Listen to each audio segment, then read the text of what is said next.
Baik, bismillahirrahmanirrahim. Jadi teman-teman semua, penyakit fisik yang diakibatkan oleh penyakit non fisik ya. Jadi memang dalam tib nabawi dalam pengobatan Islam, penyakit fisik itu atau penyakit itu dibagi dua, penyakit fisik dan non fisik. Nah, non fisik itu biasanya berasal dari hati yang bermasalah atau jiwa yang bermasalah. Ya. Maka kalau jiwa dan hati yang bermasalah, maka obatnya adalah Al-Qur'an. Baik itu dengan membacanya, mentadaburinya, menghayatinya, atau mungkin meruqyah ya diri sendiri atau mungkin dengan ruqyah-ruqyah syariah lainnya, itu bisa dilakukan untuk memperbaiki penyakit fisik atau penyakit hati tadi ya.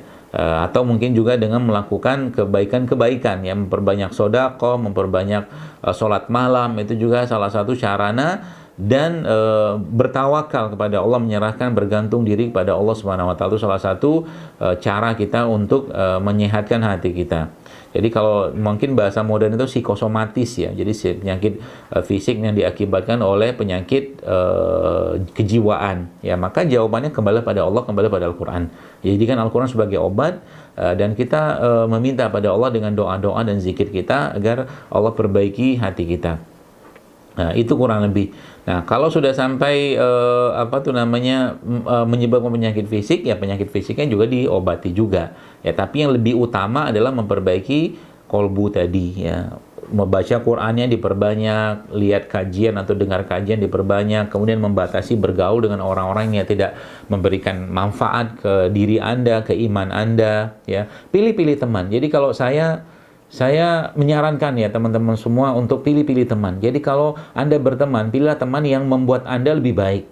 Terutama kebaikan atau mungkin lebih baik dari sisi keimanan. Ya, pilih teman kayak begitu. Ya, jadi kalau Anda berteman dengan orang yang membuat Anda menjadi lemah iman, yang nggak usah berteman sama mereka. Ya, sekedar biasa aja lah gitu, tapi jangan jadi teman dekat. Ya, maka bergeng-geng itu bagus sebenarnya, tapi tanda kutip ya, bergeng-geng untuk kita berkumpul bersama orang-orang yang bisa membuat Anda lebih baik dari sisi keimanan, dari sisi keilmuan juga boleh ya, atau mungkin dari sisi yang lain ya, sehingga kita juga menjadi orang yang secara sosio-kultural juga sehat. Karena penyakit itu ada ketiga ya, kalau dalam Islam itu dibagi menjadi penyakit jiwa ya, penyakit kejiwaan, penyakit badan ya, dan penyakit hati ya. Jadi kalau itu katakanlah kita mau perbaiki, ya perbaiki awalnya dari mendekatkan diri pada Allah dengan mempelajari agama ini. Jadi mengikuti kajian. Jadi mungkin banyak orang tidak tahu ya bahwa mengikuti kajian itu secara langsung tidak langsung akan membuat seseorang itu akan lebih baik hatinya dan jiwanya ya. Jadi sempatkan waktu, jangan sibuk saja dengan urusan kampus, dengan urusan fakultas Anda, tapi juga urusan hati Anda harus jaga. Ya. Dan pesan saya terakhir kepada teman-teman sekalian, karena sudah selesai waktunya, niatkan belajar Anda ini karena Allah, ya, bukan karena belajar di kampus ini, kampus itu, bukan karena belajar nanti atau mungkin kuliah itu karena ingin nanti kerja di sini dapat gaji sekian, jangan. Nabi sudah memberikan peringatan, barang siapa yang menuntut ilmu karena dunia ya, bukan karena Allah, maka bau surga pun dia tidak akan cium ya. Anda yang disekolahkan orang tua Anda ke kampus ini ya, mungkin orang tua pikir kampus ini atau sudah dapat informasi kampus ini bagus ya, UI ini bagus, insya Allah bagus, mudah-mudahan ya.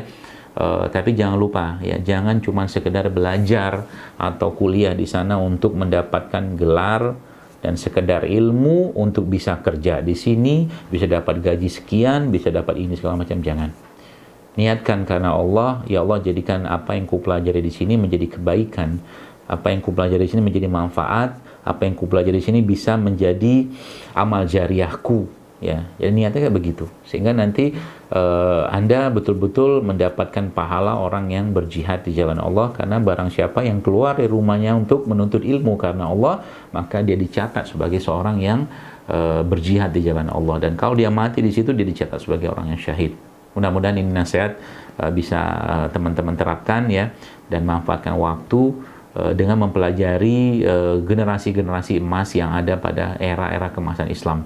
mereka jauh lebih dahsyat dari peradaban saat ini, Bapak Ibu sekalian, teman-teman semua. Ya, maka contohlah mereka, pelajari kisah-kisahnya, ikutin kajiannya, sehingga nanti Anda dapat ilmunya dari misalkan UI kayak sekarang ini, Anda juga mengerti bahwa ilmu itu mungkin tidak perlu mungkin banyak-banyak juga, tapi berkah ya, berkah karena kita meniatkan karena Allah dan mengikuti petunjuk dari Rasulullah dan para salafus saleh. Wallahu taala alam, saya kira mungkin cukup, mudah-mudahan bermanfaat dan segala kebaikan dan kesempurnaan dari Allah dan segala kekurangan dari saya pribadi sebagai seorang manusia, mohon maaf, mudah-mudahan bermanfaat dan semoga Allah mudahkan studi teman-teman di sana semua dan Allah ikhlaskan niat karena Allah, dan semoga Allah jadikan ilmunya ilmu yang penuh kebaikan dan ilmu yang penuh manfaat, dan semoga Allah jauhkan teman-teman semua dari segala macam fitnah yang membuat agama ini makin dituding macam-macam, dan semoga Anda juga bisa menjadi duta-duta agama Islam ini dengan ilmu yang Anda pelajari di sana. Dan ingatlah bahwa pekerjaan yang paling baik itu bukanlah menjadi profesi itu, tapi pekerjaan yang Allah jelaskan dalam Al-Quran, yaitu waman ahsanu qawlan mimman da'a ila Allah, dan siapakah orang lebih baik daripada orang-orang yang menyeru kepada jalan Allah. Maka jadikan ilmu yang Anda miliki menjadi wasilah Anda untuk mengajak orang lain kepada jalan Allah dan yang sudah dijelaskan atau dicontohkan oleh Rasulullah SAW. Assalamualaikum warahmatullahi wabarakatuh.